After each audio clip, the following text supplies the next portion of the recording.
రామునకు జాబాలి హితబోధ. భరతుడు వనవాసమునకు వెళ్ళిన రాముని తిరిగి రప్పించుటకు చిత్రకూటమునకు వెళ్ళి అన్నగారిని కలుసుకుని ఎన్నో విధములు నచ్చచెప్పెను. నేను నీకన్నా విద్య చేత స్థానము చేత జన్మచేతను బాలుడును నీవు ఉండగా నేను ఈ భూమిని పరిపాలించట ఎట్లు? నీవు రాజ్యమును స్వీకరించి మా అమ్మకు కలిగిన లోకనందను తుడిచివేయము. పూజ్యుడైన తండ్రి గారికి కూడా పాపము నుండి విముక్తి చేయము. నా ఈ ప్రార్థనను మన్నించుము.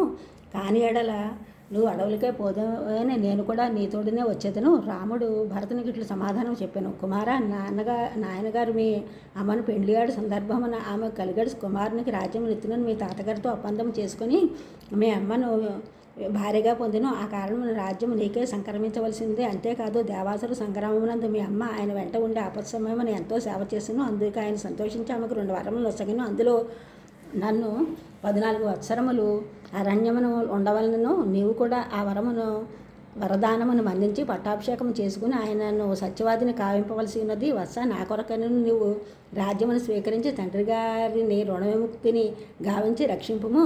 మీ తల్లిని కూడా సంతోషపెట్టుము. అందరినూ విస్మరించిన విషయమును రాముడికి పైకి తెచ్చున్నాడు.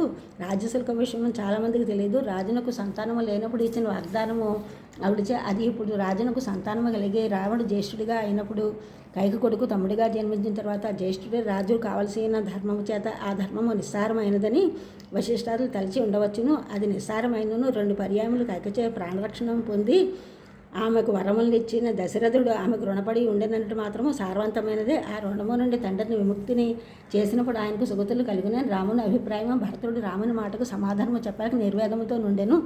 ఎల్లరకు భరతుని యందు జాలి కలిగి వచ్చినప్పుడు నాస్తిక మతము అవలంబించి వారించిననే తప్ప రాముని మాటకు బదులు చెప్పుడు సాధ్యము కాదని జాపాలి అని మంత్రి రామునితో ఇట్లు ప్రతివాదము గావించెను. ఎవడికి బంధువయ్యా? ఎవడికి ఏమీ కాడు. గ్రామాంతరం వైపు పోవాడు ఎక్కడెక్కడో కొంతసేపు ఉండి అక్కడి నుండి తన దారిని తాను పోనట్లు సంసారి కూడా తల్లి తండ్రి గృహము ధనము అను సముదాయమునందు చేర్చినాడు. అంత మాత్రం చేత ఆ సముదాయమునందు సజ్జనుడు మమకారం పొందడు. నీకు దశరథుడు ఏమీ కాడు, నీవు కూడా ఆయనకు ఏమీ కావు. కావున ఆ రాజవడు నీవెవరు? కావున భరతుడు చెప్పినట్లు చేయము. రాముడు ఈ ప్రసంగమును విని బ్రాహ్మణోత్తమ అని జాబాలతో చెప్పిన విషయము నా ప్రియము కొరకు మీరు ఈ విధముగా మాట్లాడరు. ఎట్లయినా నన్ను వనవాసం నుండి మరలించవలనని తలంపుతో ఈ విధముగా చెప్పారని తలచను. ఈ ఛానల్ చూస్తున్న అందరూ కూడా సబ్స్క్రైబ్ చేయండి, షేర్ చేయండి, లైక్ చేయండి, కామెంట్ చేయండి. సబ్స్క్రైబ్ చేస్తున్న అందరూ కూడా కృతజ్ఞతలు. షేర్ చేస్తున్నారు, లైక్ చేస్తున్నారు, కామెంట్ చేస్తున్న అందరికీ కూడా ధన్యవాదములు.